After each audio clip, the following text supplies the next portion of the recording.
maswali mengi kwamba yule ni nani. Ndio maana nimekwambia watu walioabudu kabisa, baa yao iliwatambulisha, maneno yao yaliwatambulisha, nidhamu yao ya huko kuabudu kuliwatambulisha.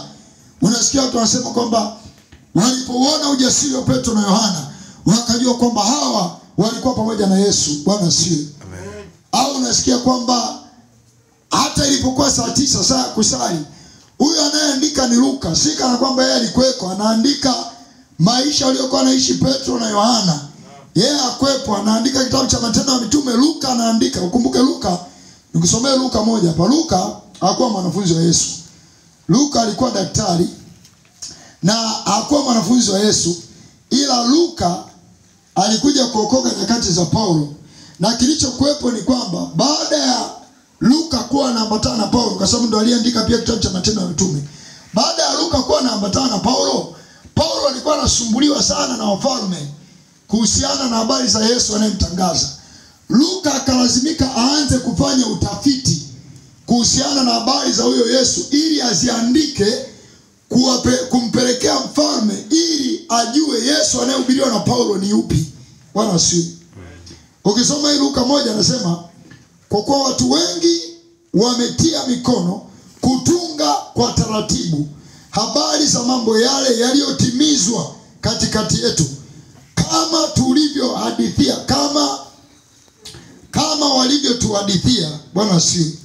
Sio kama nilivyoona, kama walivyotuhadithia wale waliokuwa mashahidi wenye kuyaona. Mimi sikuyaona, mimi nimehadithiwa tu.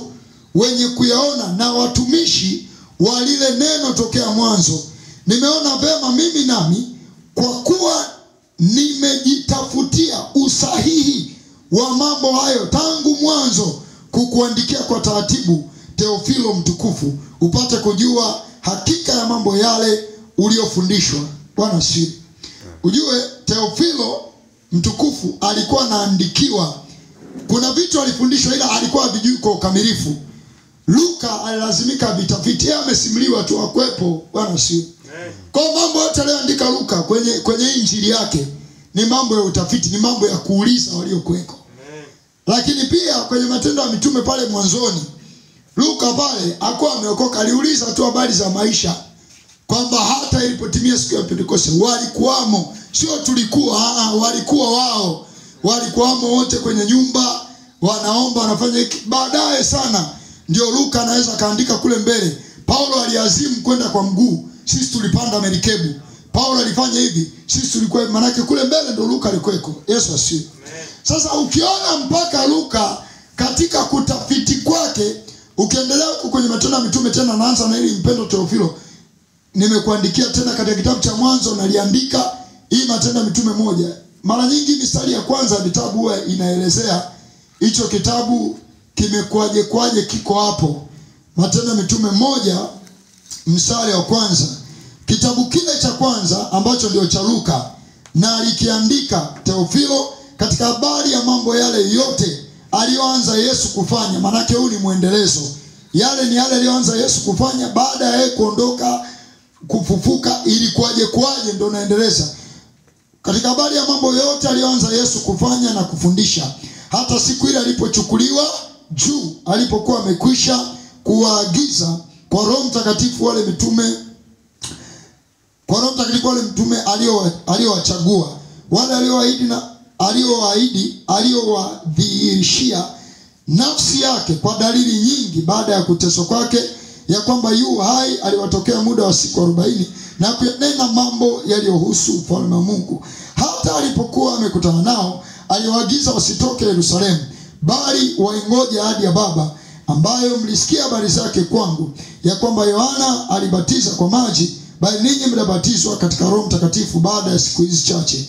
Basi walipokutanika hapa, manake Luka anaelezea sasa, kuanzia anaanza kuunganisha Yesu toka aliwaacha na maagizo gani, waliendeleaje nayo maagizo, walikutanika kawaje. Sura ya 2, hata ilipokuwa siku ya Pentekoste walikuwako wote mahali pamoja. Sio na mimi nilikuwepo, sio tulikuwako, walikuwako wao. Ni taarifa hizi Luka anazikusanya. Bwana asifiwe. Sura ya 3, basi Petro na Yohana walikuwa walikuwa, kwenye Kiswahili walikuwa ni wao, mimi sikuepo. Nimesikia tu walikuwa ni wakati uliopita, lakini pia ni watu. Sasa ukisikia taarifa hizi ujue hao watu waliishi maisha ambayo hadi jamii ilikuwa inajua. Bwana asifiwe. Jamii ilikuwa inajua nini wanakiishi. Sasa mimi nikwambie, wokovu ambao tunaweza kuwa tunaishi huu ambao akina Mashanda wasema kwamba mimi, anauliza na yule mwandishi wa habari, wewe unambarikiwa na jina kubwa. Mimi sishughuliki na habari za jina. Kwanza unasema wanaomfuatia Mbarikiwa, wanaomfuatia kama ndio wale washirika wake wale. Mimi siwezi nikatishika na kufuatiwa na watu kama wale. Kanaambia brother, acha wewe, hata Yesu alifuatiliwa na watu. Kufuatiliwa na watu kuna mawili. Aidha kuna ukweli mwenyoka nao ambao watu wanaupenda, au wewe unatabiri vya uongo na watu wanapenda huo uongo. Lakini afadhali hata wewe unatabiri vya uongo ufuatiliwe na watu kama kina Mamposa tu tunakujua. Lakini ukiona ujulikani, wewe jua mara nyingi inawezekana unaongea moshi. Kwa hiyo imani ambayo unaweza ukawa nayo, halafu tu labda ndio hivyo ninapambana Mamposa, ninaambia uongo sawa, lakini angalau na wewe basi kwenye imani yako wewe ni wa ukweli ndio, ila na wewe unakaenea ambako na wewe umeshikilia. Yesu asifiwe. Ni wa ukweli ndio, ila wewe unakaenea ambako umeshikilia. Ndio maana wakati mwingine wanasema kwa kweli, kama wa jamaa ambao wanahubiri hata kama wanakusanya sadaka, ila Paulo anasema afadhali hata Yesu atajwe, iwe kwa hila au kwa nia njema. Yesu asifiwe. Kwa sababu wewe unayesema ndo unamjua Yesu wa kweli, inawezekana umtangazi kwa bidii hiyo. Bwana asifiwe. Ndio maana ukipita huko mitano unaweza kukuta kweli wanaomwimbia Yesu ndo wale labda wabanapua, ila nyewe mnaoimba kwa kumaanisha ndo mwimbi. Kosa mnafanyaje? Inabidi sasa unasema iwe kwa hila iwe kwa nia njema, afadhali Yesu atajwe. Na ukweli ulivyo, niko naambia hata Pastor Alex kwamba ukweli ulivyo ni kwamba tuna clash sana watu kusali kwenye makanisa, lakini ni afadhali hata wewe unataja Yesu, angalau hata kuzini atazini kwa kujibalance kidogo. Yaani unajua ukweli ulivyo ni kwamba kwenye makanisa, mimi sisemi kwamba labda, ila aweza akafungulia koki moja kwa moja. Aweza. Ndio maana nasikia mama anakuambia, mzee anakuambia kwamba akina mama wakati wako kule Lugombo walikuwa wananyoa denge, ila walikuwa hawajawahi kuzini. Sio, unaelewa? Yaani wanakaulokole fulani ambako kisasa unapiga 50 cent chain, unanyoa denge, mpira unacheza, unashabikia, ila kuna vidhambi unakuwa ni kama unaviogopa fulani hivi. Bwana sio. Sasa ninachoongea mimi ni kwamba imani ikupe kuwa mtu unayetambulika. Amen. Sasa kama mnakumbuka, niongea point ya kwanza, watu wakutambue kwa nidhamu yako ibada. Watu washangae. Leo huko hapa, leo ina maana leo hakuna ibada, yani watu washangae. Ufike mahali majirani zako wanakushangaa. Leo uendi kanisani. Bwana sio tu unaona wewe siku ya ibada hujaenda ibadani, hakuna naye kushangaa. Hapo bado imani haijakuwekea alama. Yesu sio. Imani haijakuwekea alama bado. Watu wafike sehemu wao wanashangaa. Leo mbona hatusikii maombi? Mbona leo hatukusikii unaomba? Jana uliomba kweli, mbona hatukukusikia? Yesu asifiwe. Amen. Ile siku ulikuwepo. Mimi wanapitaga hata hapo, of course kutoka kwangu hapo huwa ni mara chache, ila mara nyingi huwa nikipita kwa mzee hapo anasema, mchungaji upo au ulisafiri mbona sikuoni? Sasa mimi nipo mzee, karibu tu kwenye ibada. Sasa najua kweli inawezekana kuna baadhi ya nyakati sijao wanasikia sauti au la, lakini watu kiujumla washangae kwamba mbona wewe tunakujua utaratibu wako huu. Na kimsingi nishawahi kuambia kwamba mara nyingi jamii tunayokuwa nayo, tukiwa kule Roma kulikuwa kuna tabia moja ya kuagiza kwenda kutolea sadaka. Nenda kanitolee hii sadaka.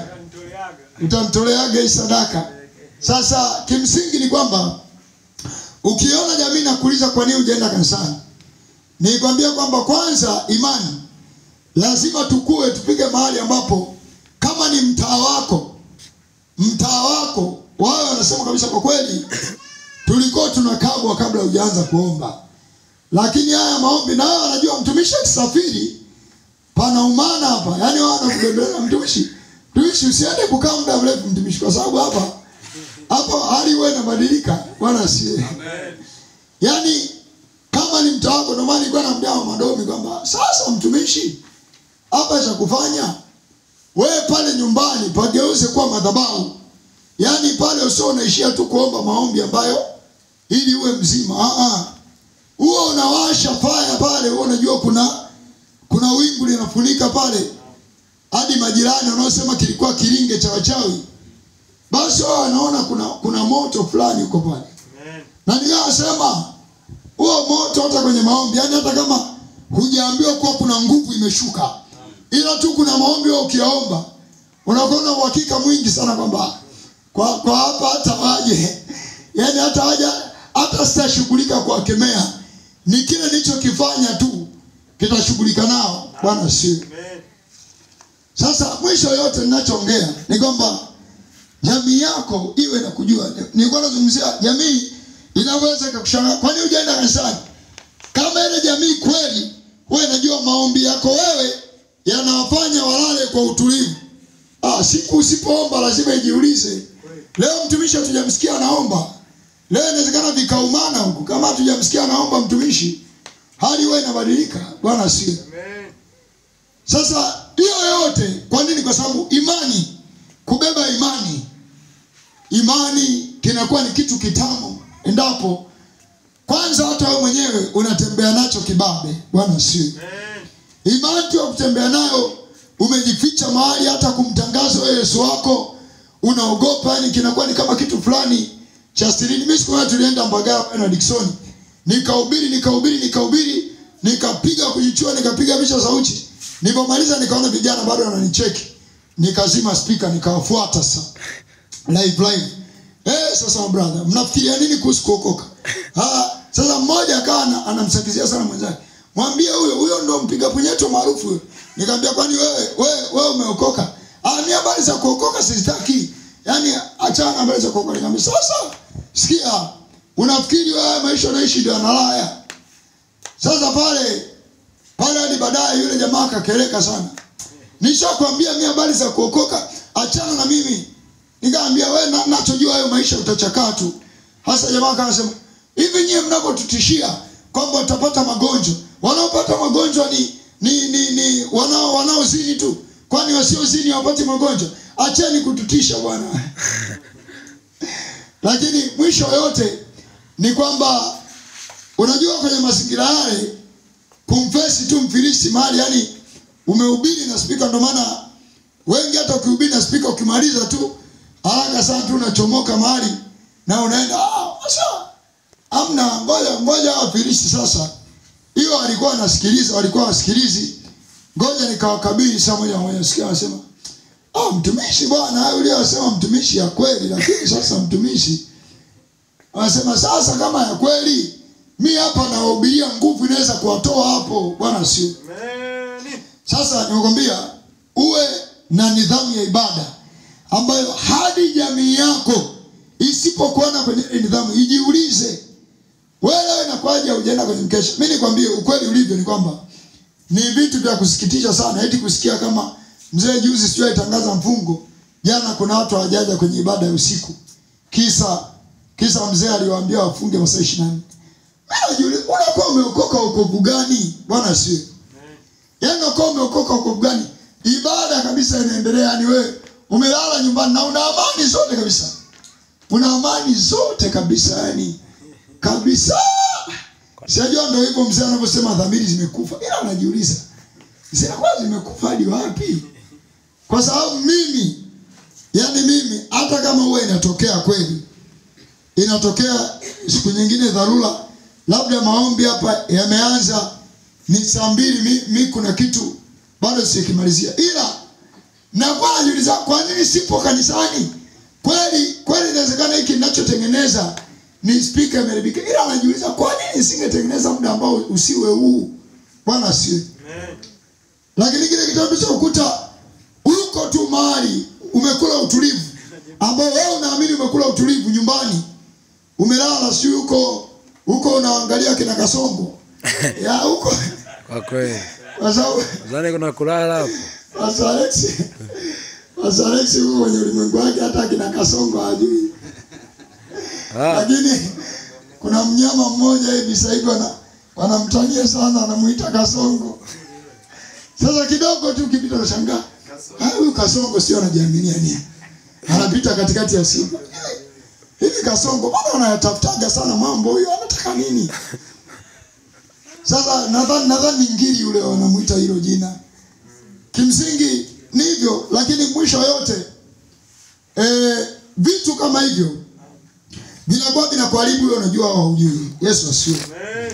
Lakini jambo la pili nimekwambia, jamii yako wewe unajua, maisha yako ya Mungu wewe unajua, wewe huwezi ukahusika kwenye dili ile, kwenye pale, yani iwe najua hata kama ni kwenye kazi popote pale, unajua wewe kuna maisha hatuwezi kukukuta, kuna kijiwe hatuwezi kukukuta, kuna viumbea hatuwezi kukukuta, kuna maneno hatuwezi kukukuta. Yani wewe ni mtu fulani. Ndio maana nishakwambia kwamba hata akikushinda yote, wewe ni mtu ambaye unatembea juu ya dhambi. Yani kama ni kanisani, unakuwa tu ni mtu na sifa njema. Haujawahi kunenwa kwamba wewe ulikuwepo siku kwenye umbea fulani, kwenye jambo fulani alilokuwa anamsema fulani, na yule alikuwepo na yule alikuwepo katika orodha ya watu, wewe unakuwa upo. Siku moja nilikuwa namsikia Pastor Alex anaongea, anahubiri pale Songea. Alikuwa anamtaja dada mmoja anaitwa Mama Enoko. Sijui ni dada au ni mama, lakini kwa kuwa mimi na dada zangu ambao wako kama yeye na wana watoto wengi, kwa hiyo hata nikimwita dada sio dhambi. Ila ni mama na watoto. Ila ni mama ambaye huwezi kumkuta kwenye zile ambazo ukitafuta chain fulani ya maneno. Niambia yule. Mimi niliwakuta yule na yule wanajadili. Yeye huwezi kumkuta. Akamuulize fulani. Basi jina la huyo Mama Enoko huwezi kulikuta. Yaani watatajana chain yote mpaka origin ya maneno inajulikana, alianzisha ni huyu. Ila yeye huwezi kumkuta. Bwana si. Amen. Lakini kwa nini? Unajua mwisho wote mimi nishakwambia kwamba viko vitu vinaweza vikawa vinanyonya nguvu ya Mungu. Nguvu ya Mungu, sasa nikwambia, nguvu ya Mungu ni kitu fulani kwanza akionekana. Tunaweza kusema sio tenki limejaa, tenki limeshuka, ila kwani wewe unaonekana? Wewe unaliona wapi kwa tenki limeshuka au limejaa? Hakuna unapoliona. Ndio hivi wingu ambalo watu hata walioni. Wingu limeshuka. Sasa hicho kinachoitwa tenki kimsingi ni kipimo tu cha nidhamu yako wewe kwa Mungu na namna ambavyo utakuwa unajitiisha kwenye njia za Mungu. Bwana asifiwe. Lakini ukweli ni kwamba hiyo nguvu ya Mungu sio kitu kinachoonekana. Na kinavyoongezeka na kinavyopungua akionekana. Unaweza kawa hapa tu unaita Baba Jehova nijaza. Wakati mwingine wanasema hata kama hujui nguvu ya Mungu inafanyaje kazi, mwambie Mungu nguvu yako itembee. Hata kama hujui inafanyaje, kwa sababu tulikuwa tunaomba, hatukujua kujichua kumepoteaje. Ila tulikuwa tunaomba mkono wako Mungu ufanye kazi. Neema yako Bwana, uwezo uliomo ndani ya damu ya msalaba. Hatukujua umeingia saa ngapi, umefanyaje kazi. Bwana sio. Hasa mwisho yote inakwenda tegemea baada ya huo uwezo kufanya kazi. Nishawaambia siku moja kwamba yako maisha ambayo walokole unakuwa nayo, unajaza maji, unachukua maji unachota unajaza kwenye pipa kama mle. Ukishajaza kwenye pipa afu unaenda kutoboa pipa pale chini wewe. Unatoboa pipa linaanza kuvujisha maji. Mpaka maji yote yanaisha. Hapo unaanza kusema tenki limeisha. Yesu asifiwe. Mimi nishawahi kuambia hapa, usijadili mjadala ambao ukimaliza unaona hamu ya kuomba imeisha. Ukimaliza unaona hamu ya kuendea harakati ulizotakiwa kuziendea, hamu ya kuhubiri, hamu ya kushuhudia imeisha. Huo sio mjadala. Lazima ujue kuna kitu ulikuwa unapandiwa hapo. Na maandiko yanasema imani huja kwa kusikia.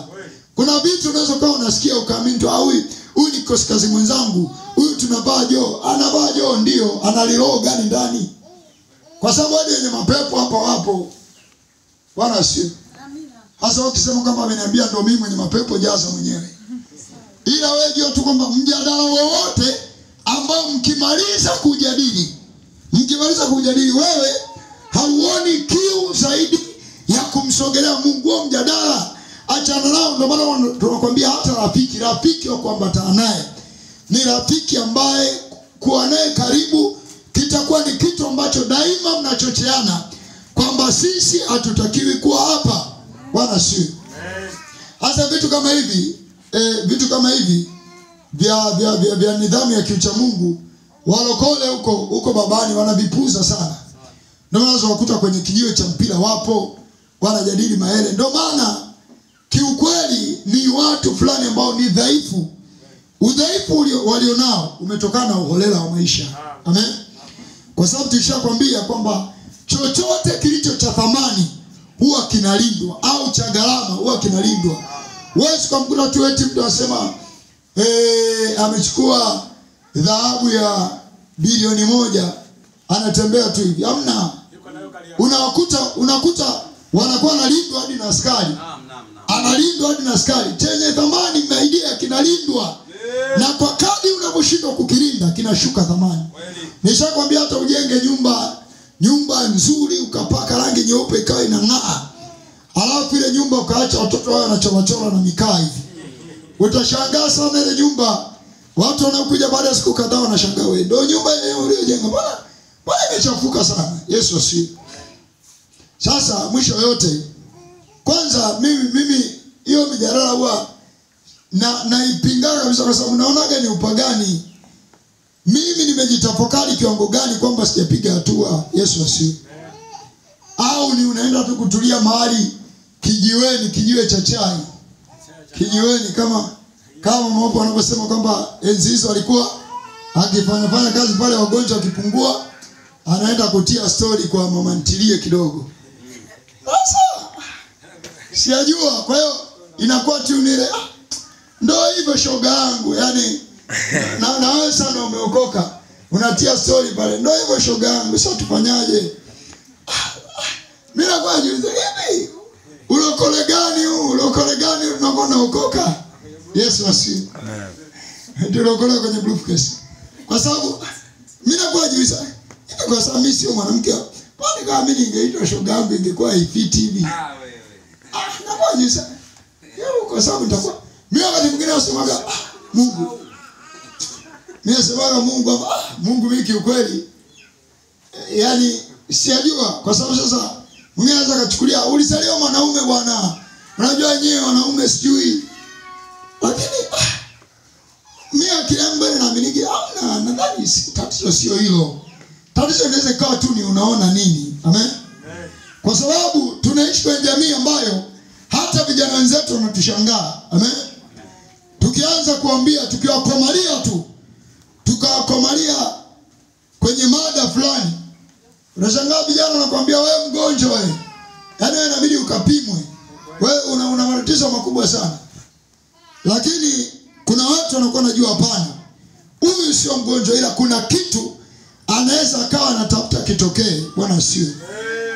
Kwa maana yale ambayo alikuwa anafafanua mzee siyo kutendo ndoa. Yaani hata kama wewe ukayapuuza yote ukasema ni ya uongo, ila jua tu alikuwa na nia fulani. Watu wawe na mtazamo kujua hiki kitu sio cha kuweka focus kubwa. Bwana asifiwe. Kwa sababu mimi juzi hapa, nisamee kidogo, nitaanguka hichi ninachoongea hapa, nitakuwa nimeanguka. Juzi kuna clip moja nilishoot, nilikuwa kule, nikasema hivi, kwa kadri mwanadamu anavyojua staili za zinaa anazidi kuharibika zaidi. Anaweza akadhani atatumia kwa mkewe, kwa mmewe, lakini kwa kadri anavyozijua ataona mmewe hafai, hatoshi kwenye hizo staili. Bwana si. Sasa nikawa napita YouTube kutafuta video kama hizo, nizipige screenshot zile title niziweke. Mnisamee kidogo kwa sababu naanguka. Lakini kainuka tu. Nilikuta moja kati ya video iko YouTube kabisa, moja kati ya video inaelezea aina za uume walizonazo wanaume mbalimbali. Hivi unafikiri mtu anayeangalia video kama hii na kama mume wake atakuta hana kama ule ulioelezewa, atabaki kwenye ndoa na mume mmoja? Kwa sababu wewe utazitoa wapi aina wakati Biblia yenyewe inamfahamu mmoja? Ndio maana anasema siku hizi ndio anasema siku hizi kuna kitu mtaani huko anaita sio kibamia. Zamani akikwepo, kwa sababu watu walikuwa wanaolewa mabikira, wanamjua mume mmoja, hawajui mume mwingine, hawajui mchepuko. Ila siku hizi wanajua waume wengi, ndio maana kuna hizo lugha. Sasa mwisho wote nilichokuwa naongea ni kwa sababu mwanadamu kwa kadri anavyojua saili labda za kuzini, yeye anaweza kadhani ni kitu kana kwamba anatafuta kujiburudisha, lakini kiukweli anavurugika kichwa, kwa sababu mle ndani watakuwa nakwambia ukifanya hivi kuna ladha fulani utaipata. Kumbe yule anaelezea mapepo yanavyomburudishaga. Sasa wewe utafanya vile na utashangaa sana kwamba ile ladha huipati, na usipoipata ndio utakapotafuta kama mimi natafuta niipate, na kwa sababu natafuta uipate ndio maana mimi nahubiri sana hata mitaani. Wao wanasemaga una mke una mume, hakuna mume hakuna mke anayeweza kuridhisha kiu ya mume wake ya mke wake. Maandiko yashasema Bwana asipoulinda mji alindaye afanya kazi bure. Bwana asipoujenga mji ajengaye afanya kazi bure. Yesu alimwambia yule mwanamke Msamaria ya kwamba hao wanaume walionao hawawezi kumaliza kiu. Kimsingi alimwambia kwamba mimi ni maji ya uzima, anywaye maji haya hataona kiu kamwe. Lakini yule mama alipoomba maji akamwambia kaleta wanaume zako. Waume zake waliposema niliwahi kuwa na wanaume lakini sina mwanaume, alijibu sina mwanaume. Yesu akasema umesema kweli, uliwahi kuwa na mwanaume ila hata uliye naye sasa sio wako. Kwa lugha rahisi ukijaribu kuangalia pale kwa undani sana, Yesu alikuwa anajaribu kusema, mimi nasemaga wokovu sio hii ambayo mtu anasema Yesu anaponya. Hapo nazungumzia Yesu anaponya magonjwa, hamna. Yesu anaponya kila kitu. Kama una hamu ya kujizini, Yesu anaponya. Yesu haya maji ukiyanywa hautaona kiu. Sio utaona kiu ya sigara, hutaona kiu ya chochote. Bwana asiwe. Kwa sababu ziko kiu. Mtu akimwambia hivi sigara ule moshi unaonaje kiu bwana? Unaonaje kiu? Hapa huwa bana washa bani. Kiu yani kuna kiu fulani yani. Yaani huwa naona Bwana asiwe. Hizo zote ni kiu. Sio kiu za kichwani. Sio kiu za kichwani. Of course ndio inaweza kawa ni nguvu ya dhambi na kutumikishwa na dhambi, lakini zote zinaingia kwenye kiu ambazo Yesu alikuwa anasema anywaye maji haya hataona kiu kamwe. Yesu asifiwe. Sasa leo ngoja niendelee. Jambo la tatu nilisema jamii ijue upendo wako kwa Mungu kwa kuona vile ulivyo mbele kwenye mambo ya Mungu. Jamii ijue upendo wako kwa Mungu kwa kuona vile ulivyo mbele kwenye mambo ya Mungu. Au jamii ijue upendo wako kwa Mungu kwa kuona vile ambavyo kwenye maisha yako mambo ya Mungu yako mbele kuliko mambo yako. Yesu asifiwe. Jamii wewe na kujua. Ndio maana mzee aliwahi sema kwamba wewe andiko gani linafanana na wewe? Lisiwe andiko ambalo utakuwa unatusomea ili kutusomesha. Liwe andiko ambalo ukisoma au kilitaja watu wanasema kweli huyu anaendana na ile andiko. Bwana asifiwe. Kweli huyu ni yule andiko. Sasa kwa nini watu wanaweza kusema kwa kweli wewe unafanana na ile andiko? Kwa sababu watu watakuwa wanaona upendo wako kwa Mungu. Watu watakuwa wanaona bidii yako kwa Mungu, jitihada yako kwa Mungu, jinsi ambavyo mambo ya Mungu yako mbele kuliko mambo yako mwenyewe. Jumatano Pastor Alex alikuwa anafundisha hapa kwamba historia yako unaijenga wewe mwenyewe. Bwana asifiwe. Kwamba kama wewe leo hii labda una miaka 27 kufunga fungi, kwanza ni vyema ujifunze kitu kimoja. Huku kwa Mungu pia huwa kuna wakati wa kujiwekeza. Sio kujiwekeza hela, kujiwekeza. Amen. Mimi nakwambia amini au usiamini, sio kila umri utafika utakoneza kufunga. Wewe amini au usiamini, unaweza kupigwa tukio ambalo udhani au usizani kwa sababu ila mimi sasa hivi tu nashindwa kufunga kwa sababu tuna meza dawa. Hoja ni hata ulipokuwa umezi dawa ulikuwa unafunga. Bwana si. Kweli si tunafahamu watu, inawezekana watu kama mama pale hata kama sasa hivi amesimama kwa muda mrefu, lakini kuna wakati alikuwa anatumia dawa ambazo zilikuwa zinamlazimisha asifunge. Hoja ni hata ulipokuwa umezi dawa Ulikuwa unafunga sio beti, hii mic haijazima. Sijajua kuna kitu kitakuwa. Yes.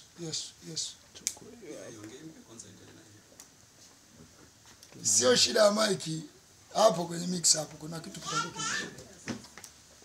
Ngoja ni umeme huo. Umeme ulikoma.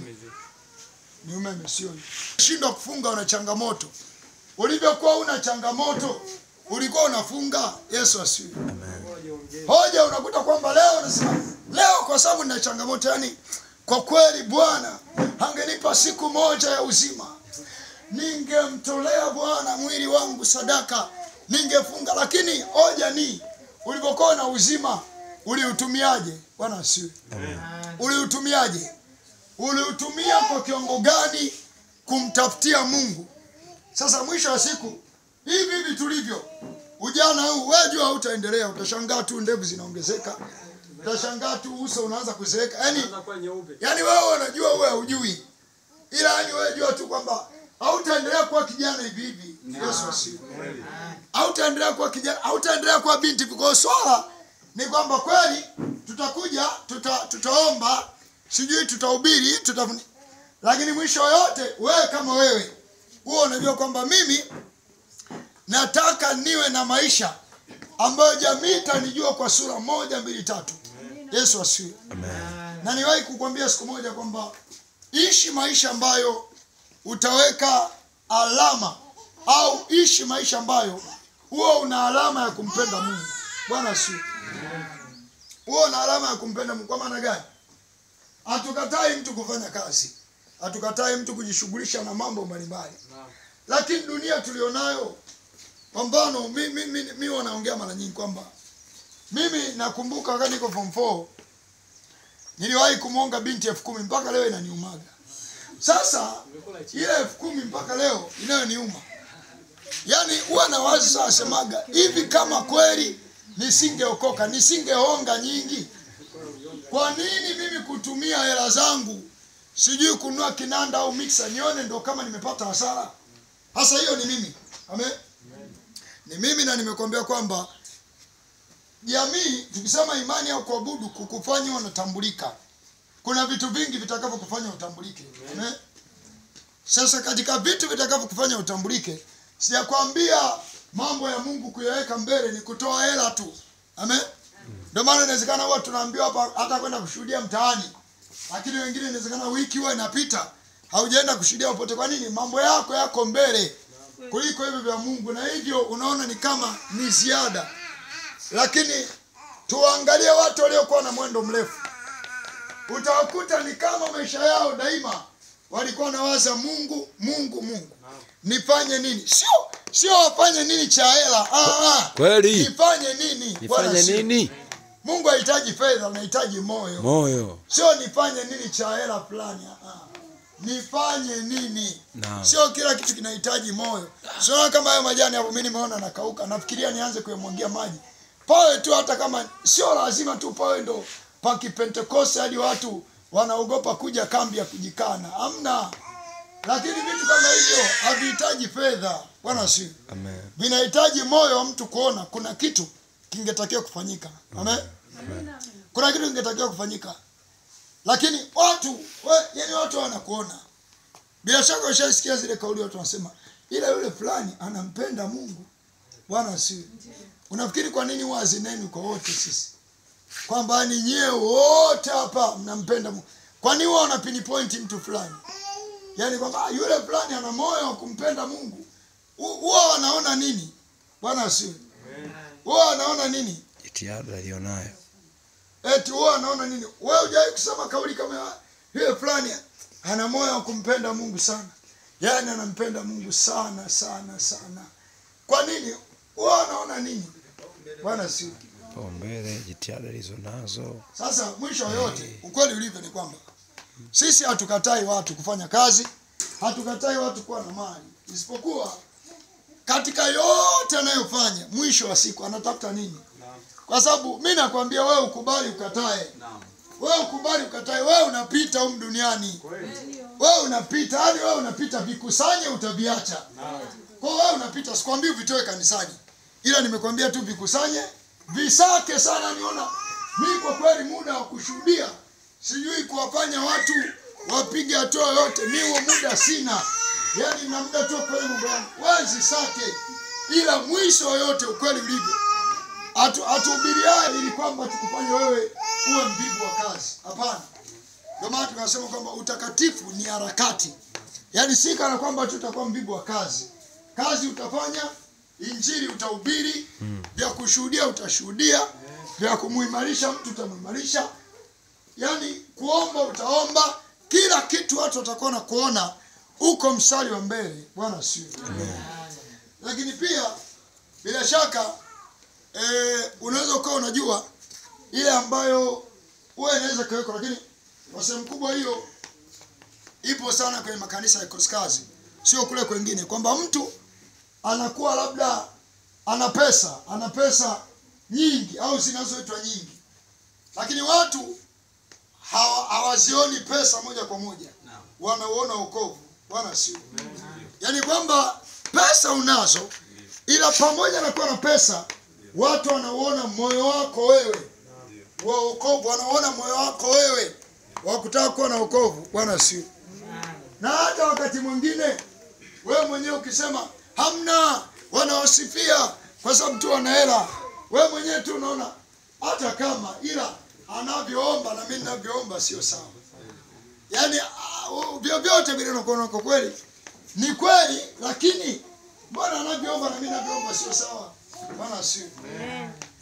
Wewe kwa mfano mtumishi Robert aende mtaani kuhubiri, akishika mic yaani okay, ndio wote tunahubiri, wote tunakuwa tuna shauku wote waokoke, lakini yaani wote tunatumia nguvu zote, ila jamaa tu unamuona ni kama huyo jamaa anatumia zaidi ya nguvu.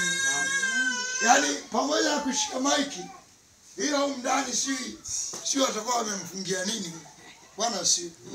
Sasa mwisho wa siku ikitokea mtu anataka kuiga yale maisha, kwa sababu kweli ulivyo, heshima ya mtumishi Robert kubwa imetokana na wale akina Adonai na wale wengine ambao amehubiria kuwaokoa na kuwalea mpaka wamefika ile hatua. Bwana si.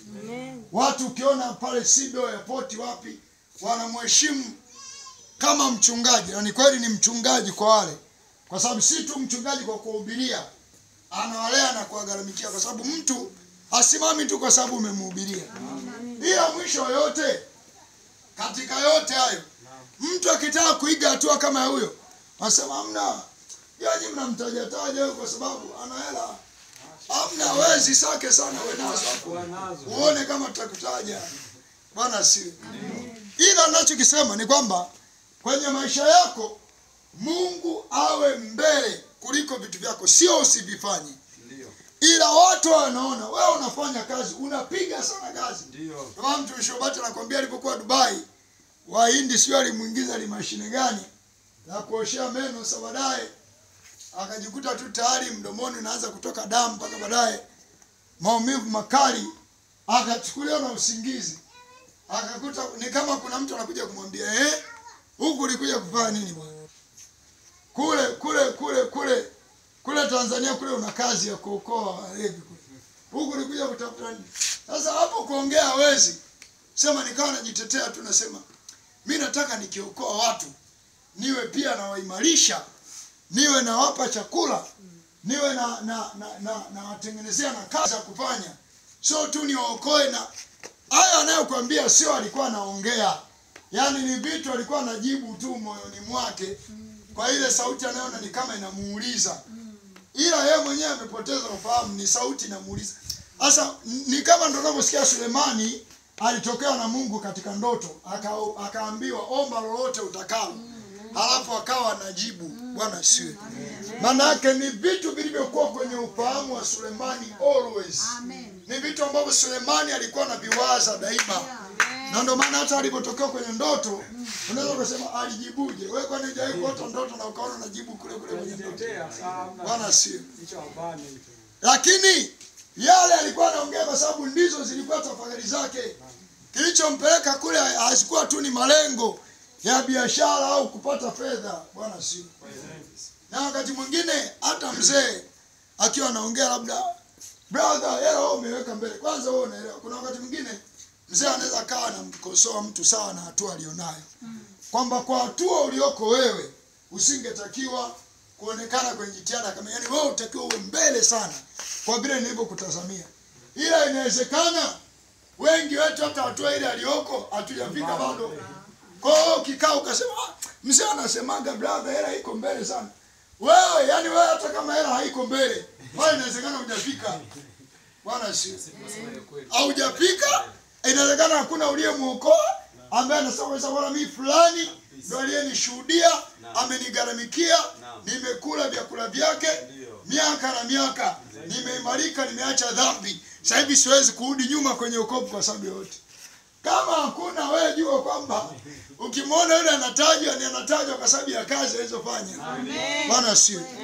Naongea nini? Naongea kwamba jamii iwe na kujua wewe Mungu ni kipaumbele chako. Amen. Ni kweli kwa mijiti yenye dharau, hasa kama si Kosikazi, mijini ya kiasi cha Tabora.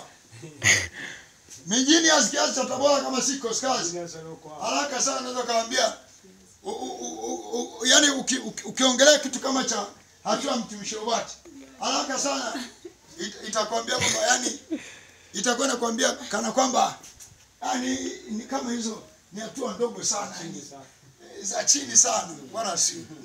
Lakini ninachokuwa nakimaanisha mimi ni kwamba wenzako wewe leo hii mzee anakuambia leta mshirika mmoja sijui kwa miezi mitatu. Wenzako bado washirika washawaleta wengi. Yaani wengi hata wangefungua kanisa lingefika hata washirika 100. Haya, kama hiyo haitoshi, unajua mimi nikwambie kuwa na maisha kama alionayo mtumishi na kuwa mnyenyekevu vile sio kazi rahisi kama unavyodhani. Yaani sio kazi rahisi kama unavyodhani wewe. Unajua unyenyekevu ni rahisi kujadili ukiwa vile vinavyokufanya usio mnyenyekevu haunavyo. Yaani vile ambavyo vingekufanya wewe na jeuri haunavyo. Kwa hiyo unaona nyenyekevu. Ndio ile kwamba wakati mwingine unaabudu kwenye kanisa lenye vumbi au hamna vyombo, mnapiga makofi, hapo mnaelezea tumempenda Mungu katika mazingira yote. Unajua Mungu anatakiwa umpende. Hii ndio ladha ya kumwabudu Mungu. Lakini kumbe ukweli ni kwamba inakuwa ladha kwa sababu vile ambavyo vingeweza kuwasaidia kumwabudu Mungu havipo. Ila vikiwepo, fanya tena maisha yale yawe na ladha. Yaani rudi kwenye maisha yale ya mwanzo afu yawe ladha. Bwana sio. Utagundua ni shughuli fulani ngumu.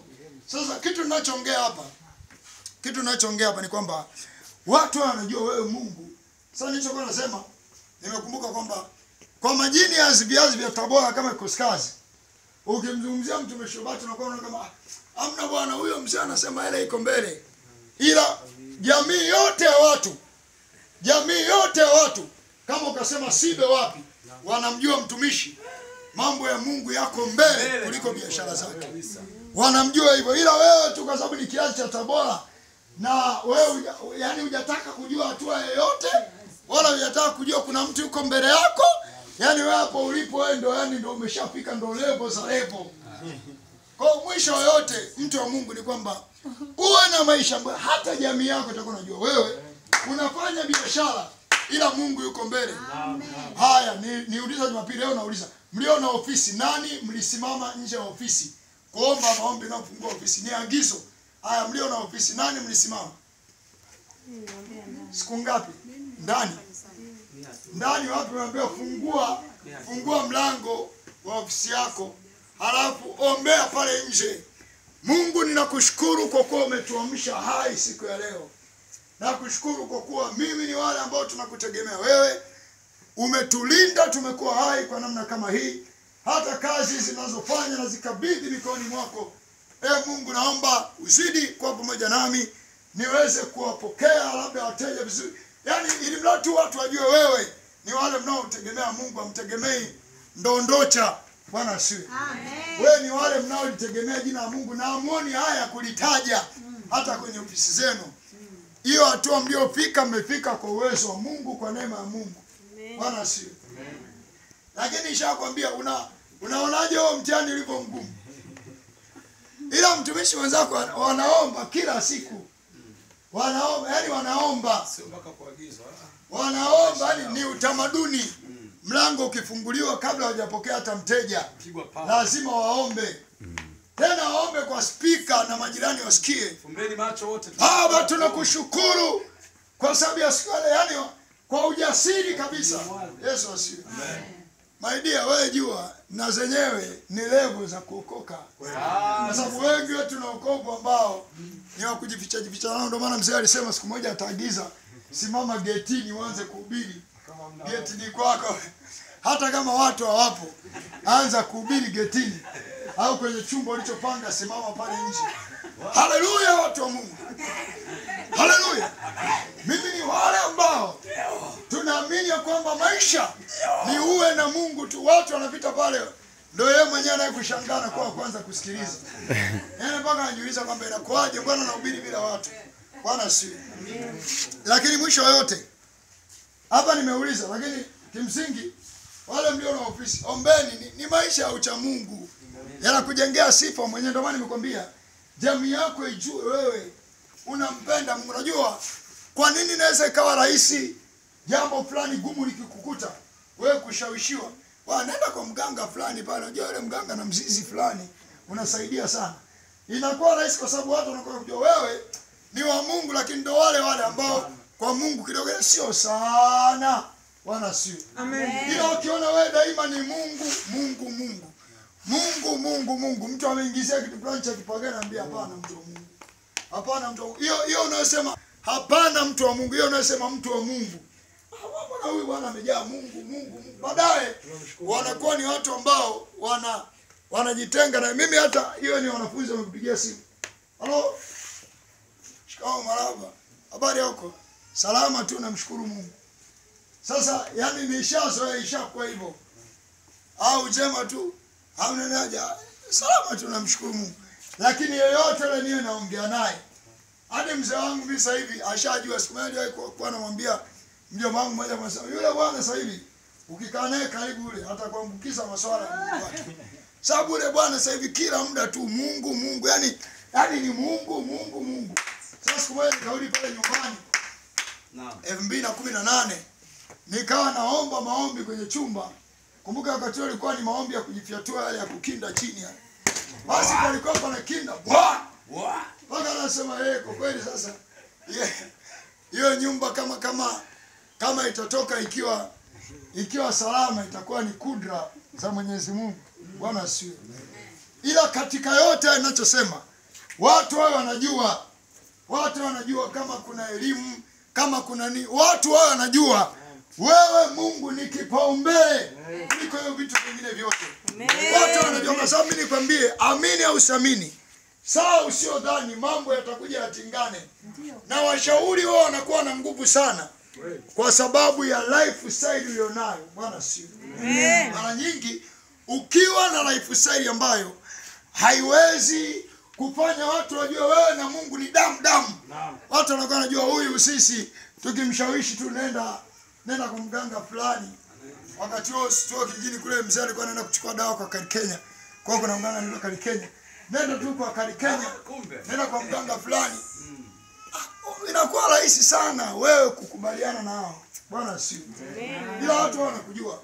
Wanakujua wewe ni mfanyabiashara, ila ni mfanyabiashara unayempenda Mungu. Wewe ni labda ni daktari, ila daktari unayempenda Mungu. Sijajua. Nadhani mama wapo alikuwa anasema wagonjwa wengine alikutana nao pale na magonjwa ambayo yeleweki. Anawachapa injili pale pale. Mungu hapa. Hii jambo kama hili hapa. Ni kweli wa maabara wanasema waoni kitu, lakini sasa hapa natakiwa kuokoka. Hapa kuna nguvu ambayo ni ya ziada, natakiwa kuokoka.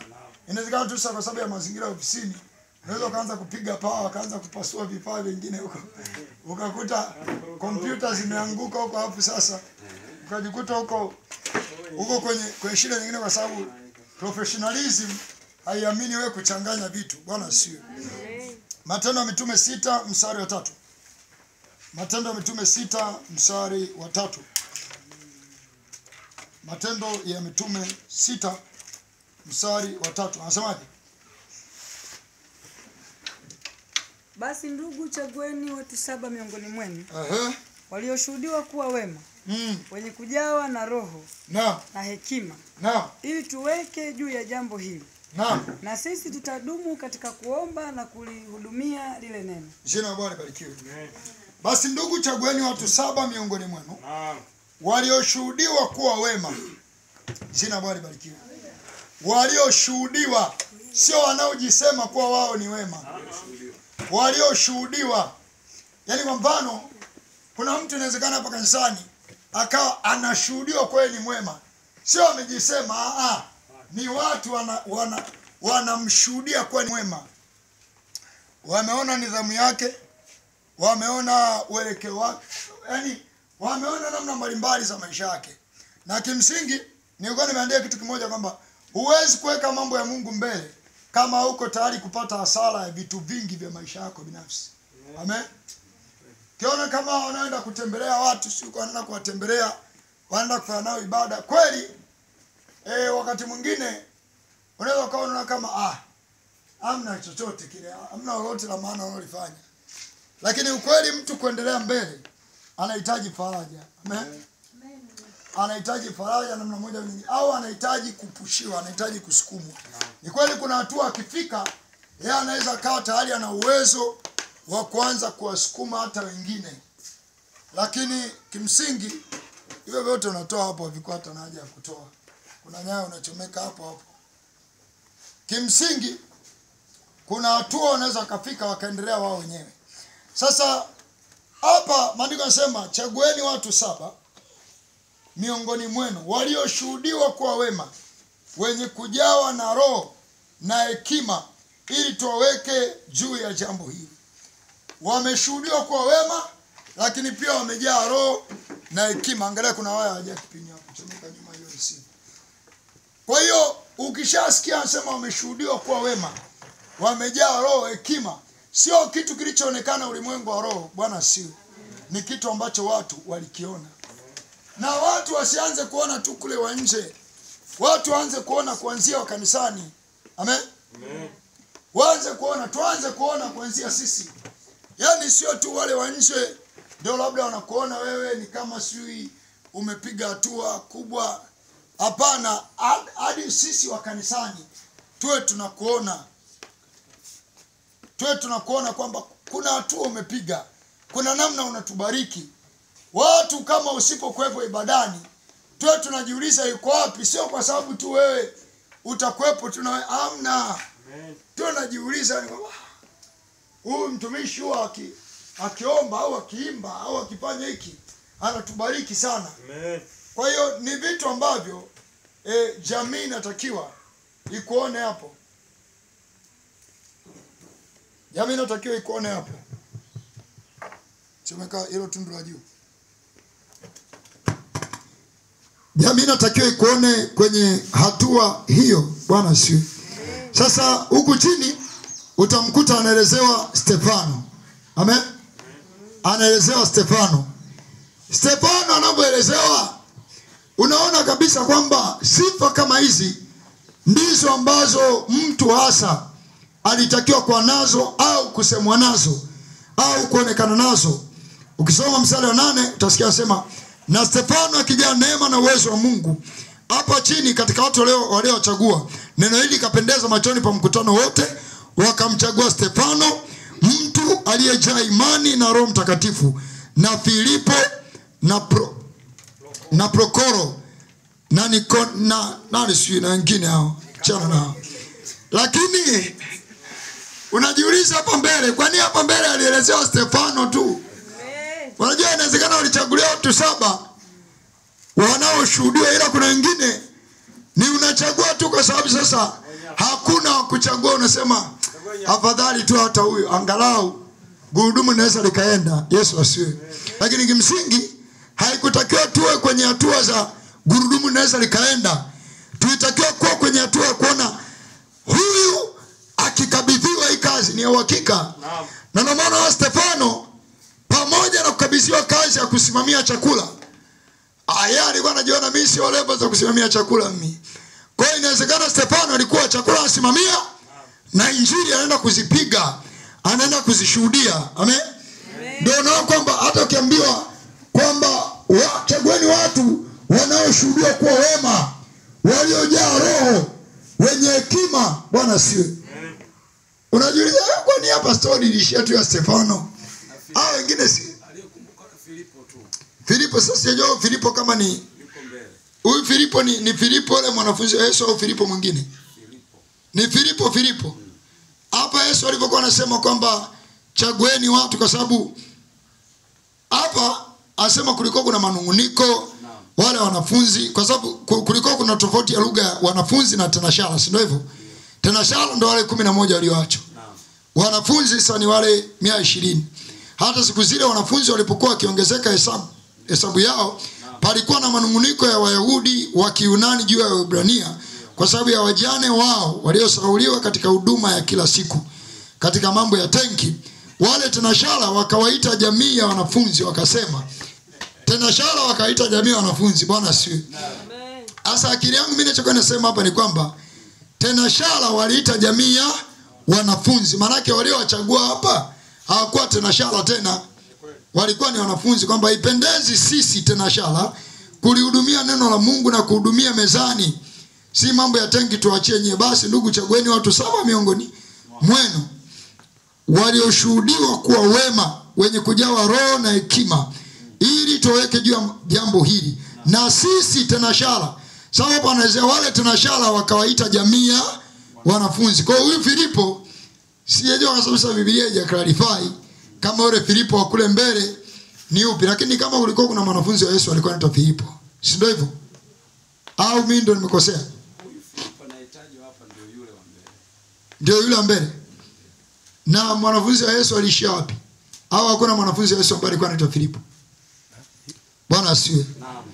Ila mwisho yote mimi ninachoongea hapa ni kwamba okay, tufanye ni huyu bwana Stefano na Filipo. Hao wengine waliyeyukia wapi? Ila unaona tu kwamba hawa sio tu walichaguliwa, chagueni watu 7 miongoni mwao. Wao wenyewe walikuwa wana maisha ambayo inawezekana hata katika kuchagua ilikuwa watu fulani bwana asikose hapo, fulani asikose. Sababu yule akiwepo kila kitu kitakuwa sawa. Bwana siwe. Na watu hata kwenye jamii zetu tunao ambao wanasema bwana fulani hapo asikose. Yule akiwepo kila kitu kitakuwa sawa. Yesu asifiwe. Amen. Lakini katika kusema kwamba kila kitu kitakuwa sawa, huwa mara nyingi inawezekana wewe uonekane. Kuna Filipo mwanafunzi wa Yesu. Huyu tunayemtaja ni Filipo aliyotajwa na Stefano. Kwa ukisoma Matendo ya Mitume 8. Ila Filipo mwanafunzi wa Yesu aliishia wapi? Waliokaga. Lakini mwisho yote ni kwamba hata kwenye jamii zetu kuna wale ambao labda unakuwa unazungumzia fulani asikose, fulani akiwepo hapo kila kitu kitakaa sawa. Mimi na wewe tunawekwa hapo. Kwa nini watu wekwi? Kuna vitu hiyo jamii haitushuhudii.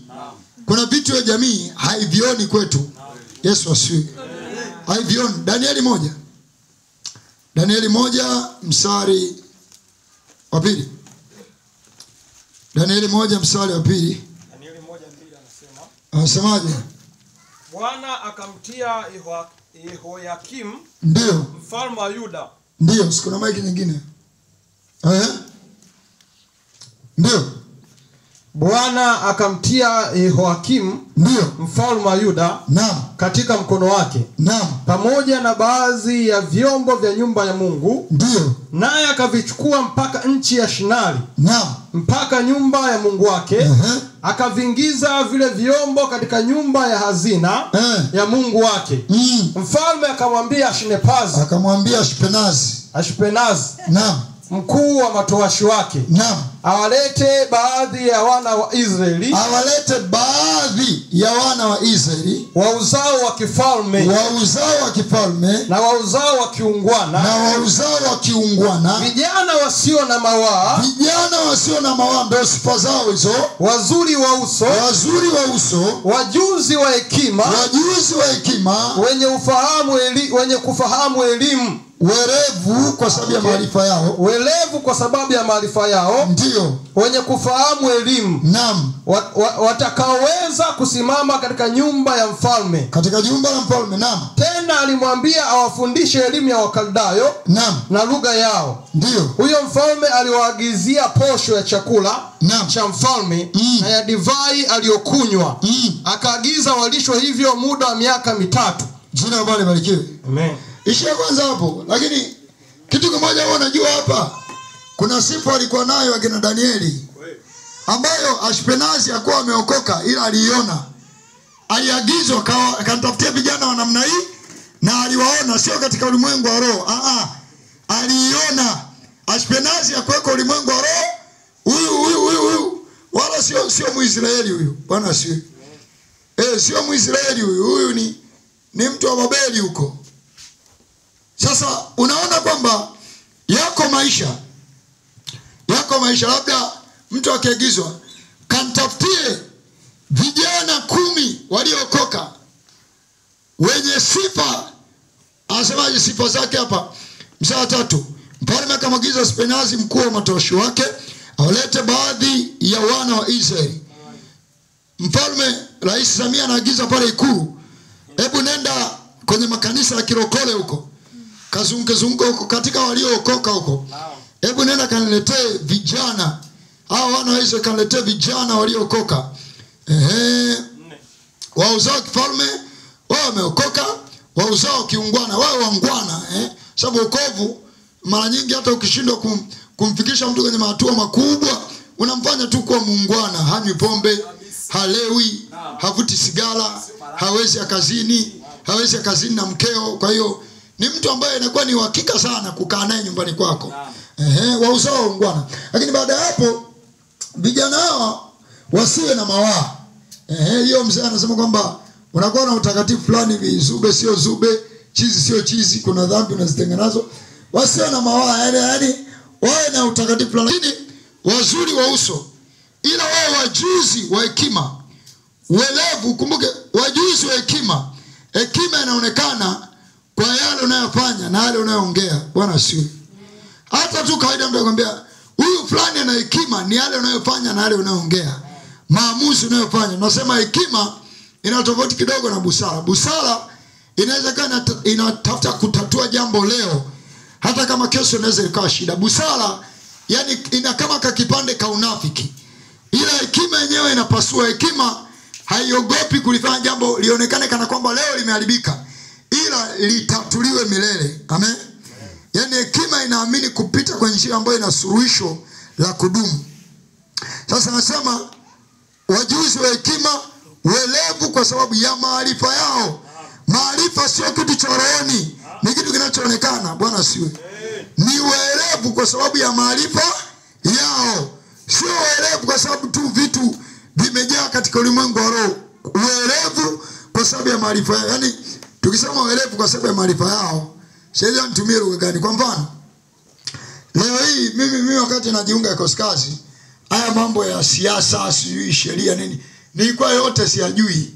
Kwa hata ulikuwa ukiniambia sijui Chadema, sielewi, naona kama sijui ukiniambia nini RCO ndo mdu gani?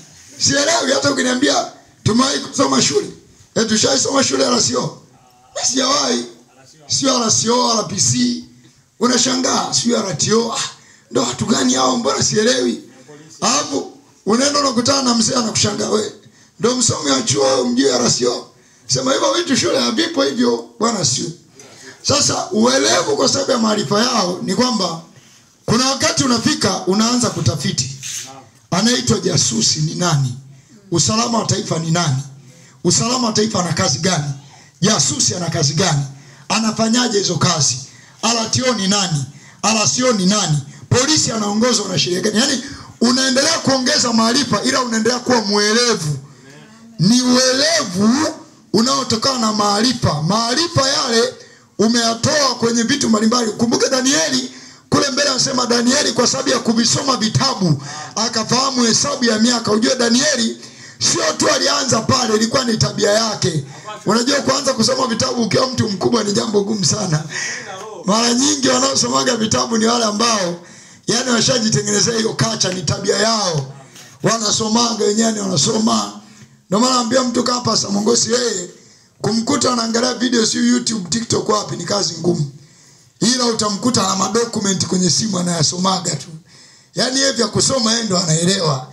Hivi vya kuangalia angalia hivi haelewi, yani hata kitu kitaka aelewe, si unamwelekeza ufundi, muandikie kwenye kitabu asome. Yesu asifiwe.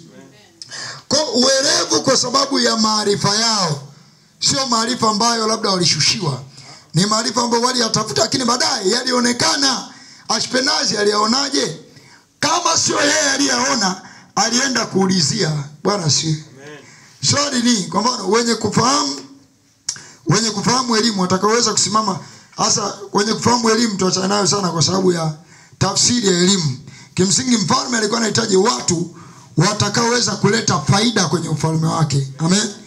Hasa kimsingi hao walio na elimu sasa sika na kwamba kweli ndio wanaleta faida. Hoja ni kama watu wa aina hii wakitajika kutafutwa leo, mimi na wewe tutawekwa hapa. Yaani hapa kwenye hiyo orodha vijana wachache tutawekwa. Utafikiri kwa nini tutawekwa? Bwana asifiwe. Ni kwa sababu kweli ndio maboya. Unafikiri kwa sababu kweli sisi hatuna connection na Ikulu? Hakuna mambo ambayo tumefanya kwetu na ufanisi.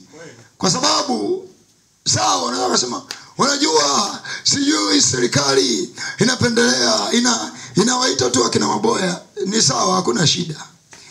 Lakini kumcha Mungu ni kitu kilichotakiwa kiwe na fahari ya juu kuliko fahari nyingine zote. Ikiwa watu wanahangaika wanalia video sasa hivi ukipita TikTok au Facebook, kwa kuta watu wanalia mahindi yangu waliniambia niwekeze kwenye kilimo.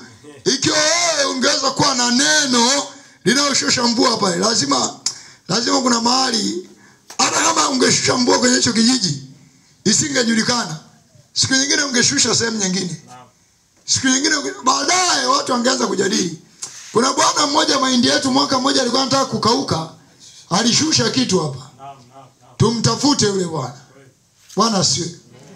Lakini pamoja na hayo, maisha tu ya ucha Mungu tukijizindika sawa sawa, uko uwezekano ambao hata jamii yetu inaweza kujua kwamba hawa ni watu waliodhamiria kwa Mungu kwa namna moja au nyingine. Yesu asifiwe. Sasa mimi niseme mtu wa Mungu, jamii wewe inatujua. Yaani tusitambulike tu kwa mali au kwa pesa unazotafuta. Hapana. Tusitambulike tu kwa kazi unazofanya. Hapana. Tufike hatua ambayo kwa kazi unazofanya, kwa mapambano mbalimbali unayokuwa nayo, watu watujue kwa sifa ya ucha Mungu. Yesu asifiwe. Watu wakuseme, yani watu wakuseme kwa kweli wewe ni kama maisha yako unayoishi sio maisha kama tunaishi sisi. Amen. Watu wakuone tu wewe vipaumbele vyako, kwa sababu mimi nakuwa najiuliza, ama naangalia kitabu cha mtumishi mwaminifu. Nakuwa najiuliza hivi, kama kweli mbio zote wanazokimbia Wafilisti na sisi tutakuwa tunakimbia hivyo hivyo, yani Filisti anakuona vile anavyoitumainia pesa, na wewe unaitumainia, unakimbizana nayo kwa nguvu zote. Kwa nguvu zote, kwa jitihada zote. Hivyo nafikiri kweli atakuwa anaona kuna kitu cha ziada kwenye hiyo imani au kwenye huo wokovu. Yesu asifiwe. Atakuwa anaona kuna kitu cha ziada. Lakini mimi naomba Mungu atusaidie sana, watu waone kitu cha tofauti ndani yetu. Kwa sababu kama hivyo, huyu kama tumisupa sababu hapa alikuwa anamzungumzia sijui Kulola. Sio tu hata Kulola, hata mzee. Watu wanaona kitu cha tofauti. Ndio ile mzee anasema, wewe ukipita mtaani nani anakushangaa? Unakuta watu hata hawakujui. Yaani wewe unaye Mungu tu kwako wewe kama wewe. Hawana mpango wa kujua. Watu hawakujui na hawana mpango wa kujua. Wakati mwingine nasema, nianze kukatiza kila chocho ya geza niwe naipiga injili, au nianze kuvamia kila nyumba. Bwana asiwe. Kwa sababu kimsingi ni afadhali hata watu wao wanasema huyu bwana huko anakosema tukaokoke, kwa staili ambayo tunasikiaga maombi yao si hatuendi, ila jamaa ni anapambana. Kama ni kuambia watu ni anapambana, yani Kafwiro kufa na kupona. Anapambana liwalo na liwe. Yesu asiwe. Amen. Ndio maana mzee anasema kwamba uwe hata kama hujatokeza chochote, uwe tu ni minongono, watu wanakujadili. Unapita maana kuta ndio wanakujadili. Ndio yule bali tulikwambia. Ndio yule. Hakubali kujadili kubiri na kwani wewe alikuja ndio yule pale. Ndio yule bwana. Yesu asiwe. Lakini katika yote hayo ninacho nikasema ni kwamba imani itusaidie vitu kama hivyo, kwa sababu tukishindwa vitu kama hivyo, amini au usiamini, imani kinakuwa ni kama kitu fulani cha kuangushia tu. Yesu asiwe. Cha kuangushia, ila watu wao wanakujua. Mimi kweli hata kwenye mitandao napambana, lakini naonaga bado nasemaga mikirusha wakiangalia sawa, lakini naonaga bado mimi nasemaga haiwezekani. Unakuta hata Diamond akipita pale kivukoni labda kwenye gari ashuki. Diamond kabisa, Diamond ambaye sisi tunasema mfilisi. Bwana si hivi. Unajua kwamba hawa wanadamu hao hata kama una cheo, ukiwa mtu maarufu wanakuwa na kuogopa. Unajua kwa nini wanakuogopa? Wanajua haraka sana wewe lazima una connection na wakubwa.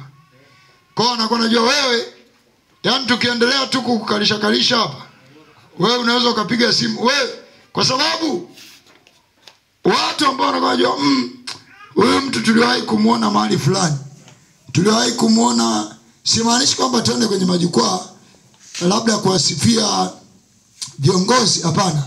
Ukialikwa ukaambia kuna nafasi ya kuongea, nenda leo utakaloongea, ongea tu kweli ulionyoka. Au umepewa nafasi ya kuomba, wala usiseme Mungu alaani. Wewe sema tu Mungu, ni kweli hao viongozi wetu uongoze watende kwa haki. Lakini Mungu pia wale ambao wanafanya dhuluma, waangalie Mungu, waangalie. Sababu sisi raia wa kawaida tunateseka. Mungu angalia cha kufanya, kwa sababu sasa hatuna kutetea. Hatujasema kwamba wapige. Kuangalia unaweza kuwabadilisha. Bwana siwe. Kwani ukisema Mungu angalie, ni umeambia wapige? Anaweza kaangalia wabadilishe. Anaweza kaangalia awape moyo watoke kwenye madaraka waingie wengine. Lakini tu unaweza kuwa umekwepa utata wa kuonekana kana kwamba wewe sijui umeomba maombi. Kwa sababu ukisema kamlipe kila mmoja kati ya viongozi hao sawa sawa na matendo yake, kwani hapo umemwombea baya mtu? Sema mlipe sawa na matendo yake. Ni wewe uliyesikia hayo maombi na matendo yako ndio mtahukumiana. Mtajuana wewe na matendo yako. Bwana siwe. Lakini ukisema tu wabariki, wakati ujui kwamba wote wana sifa za kubarikiwa au la, unakuwa ni kama umeegamia upande mmoja. Yesu asiwe. Hasa ninachokisema ni kwamba Mungu atusaidie sana. Mimi kweli naweza nikaonekana kweli na mimi kama nina wokovu tu fulani kwa mnapewa mic za kuongea, ila hapana mpendwa, mimi natafuta wa kupita. Hivi sio vya kwenye mitandao hivi, si kana kama ni vitu navyo vitegemea kabisa vina njia iliyonyoka, ila mimi natafuta popote pa kupita. Kama ni kweli inawezekana wengine tusiwe vizuri sana kuhubiri kwa mtandao, lakini itabidi tufike mahali tuweke ratiba vizuri, tuanze kuichambua mitaa. Tuwe tu tunaichambua. Angalau sasa Yesu awe anahubiriwa kila chocho, kwa sababu uovu na wenyewe unahubiriwa kwa nguvu kubwa. Yesu asiwe. Sasa vyovyote vile Mungu atusaidie sana katika kila jambo linalohitaji jitihada, na tumepeana utaratibu hapa. Ukumbuke sasa hivi nitakuwa serious kidogo, kwa sababu mwisho yote ni kwamba inaonekana wokovu wenyewe ni mpaka tupandikiziwe kwanza. Na tusipopandikiziwa kwanza wokovu, inakuwa ni shughuli ngumu kusimama nao. Kwa hiyo niseme tu hivyo, yale ambayo utakuwa unajua haya yalitakiwa yawe viwe ni vitu ambavyo tutaviangalia na nitajisukuma mwenyewe. Basi tukuone navyo kama ni mtaani kwako, kama ni kuhubiri, Yaani wewe ni mtu ambaye ukiweko mmoja, mko wawili, mko watatu, watu wanakuwa wanajua kwamba kwenye mtaa huo, kwenye nyumba hiyo, kwenye kijiji hiko au mahali ulipo kuna mtu ameokoka. Amen. Kwa sababu sasa hivi kama hivi ya kuhubiri mtaani, tunahubiri kwa sehemu kubwa ni sisi tu. Kwa sehemu kubwa kweli wengine wanahubiri, ila kwa sehemu kubwa wanahubiri mitaani sisi. Acha na wengine ambao sijajua staili yao ya kuhubiri na kuaje. Labda ndio hivyo Pastor Rex anasemaga, mimi nitahubiri ila ngoja nikinunua speaker kubwa takuja ni chakaze Dar es Salaam. Lakini kumbe kinachochakaza sio speaker. Anachakaza mtu. Anachakaza mtu na kama hujawa na mazoezi ya kutosha huko kuchakaza, hakuna utakachochakaza. Utachakaa wewe hata hela unazo. Ndio maana nishakwambia kama Mungu asipokuwa mbele kuliko vitu vingine, hii si hela unaosema mimi nataka nitafute hela ninunue speaker kubwa ya kuchaji. Mimi sitaki speaker kama hizi ndogo, hapana. Mimi nataka ile ambayo ukiongea watu wanajua kwamba Yesu tuliyemfuata, wala sio Yesu aliyekufa. Wewe kwanza utakapozipata utashangaa sana hiyo nguvu ya kuhubiri ipo kwa baadaye utasema hata nikinunua nitaliweka tu ndani. Ngoja niachane nayo. Bwana asifiwe. Aliye mwaminifu katika lilo dogo, Mungu atamwamini katika makubwa pia. Kitabu cha mtumishi mwaminifu wa Yesu kurasa wa 58 kwa hesabu ya lama. Aya kwanza nasema Yesu Kristo kamwe hakujaribu kuitia watu imani hafifu. Pia hakujaribu kupata wingi wa watu kwa kuhubiri mambo yaliyopendwa. Mara nyingi alipoona watu wengi wanamfuata, aliwaonya wazi juu ya gharama ya kumfuata yeye. Na ukia ukurasa wa 59 aya pili. Kukata shauri katika mkutano wa Injili uliojaa baraka na kumkana shetani na kuchukua msalaba ni vitu viwili tofauti. Kuokoka yani kukata shauri na kumfuata Kristo hakuna gharama yoyote kwa upande anayekata shauri, bali inamgharimu Mkristo mambo mengi kusimama katika imani yake, akienenda katika njia ya kujitoa kabisa kwa ajili ya Kristo na kuishi maisha hayo siku baada ya siku, wakati ufao na usiofaa, wakati wa usawi na wakati wa dhiki, wakati wa furaha na wakati wa huzuni. Hivi ni vitu viwili tofauti. Ulimwengu unatazama kwa jicho la udadisi. Unafahamu kuwa Mkristo anapaswa kujitoa kabisa, au sivyo ni afadhali asiwe Mkristo kabisa. Unapo Mkristo aliyejitoa kabisa, unaweza kumcheka, lakini kwa ndani kuna heshima kwa mtu aliyejitoa kabisa kwa Kristo. Mkristo vuguvugu huyo hudhalaulika ndani ya mioyo ya watu. Watu humcheka na kusema, mtu huyu alianza kujenga naye hakuweza kumaliza. Alikuwa moto wakati alipokoka, lakini sasa yuko kama sisi. Alianza kwa mwendo mkali, lakini sasa amepoa. Yesu asifiwe. Watu wa Mungu, mimi niseme ibada unazofanya, maombi unayofanya yasiishie tu pale kwenye kuomba. Mzee wakati mwingine wanasema kwamba sasa wewe unafanya ibada zote hizi, vile ambavyo unavipata unaenda kuvipeleka wapi? Pita basi, hata kama ni unamouza vitumbua umemaliza, unaporudi anza kupita kwa shuhudia, au pale ile nyumba unayomalizia unaanzia hapo hapo, au unashuhudia tu hiyo nyumba uliyomalizia, kesho tena nyumba utakayomalizia. Ni hivyo tu. Wapendwa wana, mimi nashukuru Mungu mmeniungisha vitumbua vyangu hapa. Kwa kweli namshukuru Mungu sana, kwa sababu mimi yani nzizo mimi nilikuwa naumwa hivi, mnaona nabeba hata dela vitumbua, nilikuwa siwezi kabisa. Kwa hiyo yani hapa Mungu amenisaidia sana. Na hivi ambao mnaniungisha vitumbua ni Mungu amenisaidia. Na hata kama unaumwa Mungu anaweza kukusaidia. Mimi nilikuwa najua tu ni kama vile watu wanahubiri propaganda. Kweli na mimi nishaenda kwa bendera huko akaniombea, sio alinipiga na hela, lakini kumbe wale ni waongo tu au akina bendera. Ila Mungu kabisa kabisa, Mungu yupo na uwezo wake upo na nguvu zake za kuokoa zipo. Ila unakuwa ni umeanzia hapo hapo kwenye kushukuru kumaliza vitumbua. Unakuwa umeanzia hapo hapo. Ila mtu tu anakuwa anasikia kwamba kwa kweli ulikuwa uwezi hata kunyanyua lita 2 ya maji. Acha kabisa. Unasemaje? Bwana sio. Unajua kuna vitu mtu ukiongea anashtuka kwanza kwamba unasemaje? Kwa sababu anakuwa haamini. Lakini katika yote hayo Mungu atusaidie uwe na maisha ambayo jamii itakutambua. Mzee anasema imani ambayo hutambuliki, hata unaporudi nyuma hakuna anayekuuliza kwa umerudi nyuma, kwa sababu kwanza Mungu mwenyewe alikuwa amembeba, yani kiupande upande hivi kwamba mimi hata nikimwacha sitaki watu wajue kwa nimemwacha. Kwa hiyo nimembeba, sitaki watu wajue kwamba nimeokoka, na hata nitakapomwacha yani watu wasije kuniuliza wewe si ndio uliokuwa unasali pale. Bwana asifiwe. Lakini maidia, mimi nikwambie ni afadhali tu hata kama huko mtaani watu tu ni wao wanakujua. Hata kama wakati mwingine mimi nikienda kwa fundi baiskeli pale. Juzi nimeenda nifika pale nimwambia fundi, baiskeli sio ina pancha hii, nizipie pancha hapa. Sasa baadaye nikakiona chuma pale, nikamwambia fundi, hivi chuma kama hiki kinaweza ukipata? Akaniambia unaenda kutumia kufanya nini? Sasa nikajua maelezo nitakayomuelezea hataelewa, ila nilazimika nimuelezee. Sio kwa sababu asingenipa, nilazimika nimuelezee kwanza, moja ili ajue nina akili, lakini pili ili ajue nafanya kazi. Ninapohubiriaga nafanya kazi, kweli nafanya kazi. Ndio maana siku moja nilipita pale nikamwambia sasa hivi naenda kwanza kukata nyasi. Lakini watu unaohubiriaga wao nafanya kazi hawakuonaje huko unakofanyia kazi. Anasema hamna, wewe muongo wewe, unatuhubiriaga tu injili. Ndio maana siku moja nilitoka kata majani, nikapita na nguo zangu za shambani pale. Nikawakuta wanashuhudia, na mimi nikaanza kuhubiri na nguo zile zile.